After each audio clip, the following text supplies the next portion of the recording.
Hello friends, ഞങ്ങൾ അടിച്ചു വിട്ടു പോകുന്നത് കൊല്ലത്ത് RP മാളിലോട്ടാണ്. ഉണ്ണിമുകുന്ദൻ്റെ ഒരു സിനിമ വന്നിട്ടുണ്ട്. ഏതൊരു സിനിമയും പോലെ ജസ്റ്റ് ഒന്ന് പോയി കാണാമെന്ന് പറഞ്ഞ് പോയതാണ്. പക്ഷേ ഗെറ്റ് സെറ്റ് ബേബി വിനയ് ഗോവിന്ദൻ്റെ നല്ല അടിപൊളി ഒരു മൂവിയാണ് കേട്ടോ.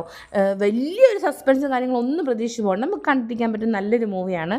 കുഞ്ഞുങ്ങൾ വൈകി ഉണ്ടാകുന്നവരും കുഞ്ഞുങ്ങൾ ഉണ്ടാകാൻ വേണ്ടി കാത്തിരിക്കുന്നവരും ഇൻഫെർട്ടിലിറ്റി ട്രീറ്റ്മെൻറ്റ് എടുക്കുന്നവരും ഒക്കെ നിങ്ങളൊന്ന് കണ്ടിരിക്കേണ്ട മൂവിയാണ്. അതിനകത്ത് ഓരോ സീനും കാര്യങ്ങളുമൊക്കെ നമ്മുടെ ജീവിതത്തിലൂടെ കടന്നു പോയിട്ടുള്ളതാണെന്ന് നമുക്ക് തോന്നിപ്പോവും.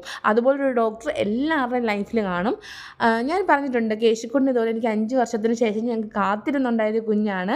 അതിനകത്ത് ഉണ്ണിമോഹൻ ഒരു കുഞ്ഞിന് പേരിടാൻ വേണ്ടിയിട്ട് അവൻ്റെ കയ്യിലെടുക്കുമ്പോൾ ഒരു സീനും കാര്യങ്ങളൊക്കെ ഉണ്ട്. സത്യം പറഞ്ഞാൽ എൻ്റെ കണ്ണ് നിറഞ്ഞു പോയിട്ട്, എൻ്റെ മാത്രമല്ല എൻ്റെ അടുത്ത് നിന്ന് എൻ്റെ ചേട്ടൻ്റെ വരെ കണ്ണ് നിറഞ്ഞു.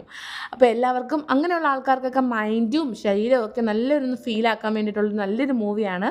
നിങ്ങൾ കണ്ടു കഴിഞ്ഞിട്ട് നിങ്ങളുടെ കമൻറ്റുകൾ എന്നോട് അറിയിക്കുക. അപ്പം എല്ലാവർക്കും അടുത്തൊരു വീഡിയോയുമായി കാണുന്നവരെ ബായ്. പിന്നെ ഒരു കാര്യം കൂടി, ഇത് പ്രൊമോഷനോ കാര്യങ്ങളോ ഒന്നും തന്നെയല്ല.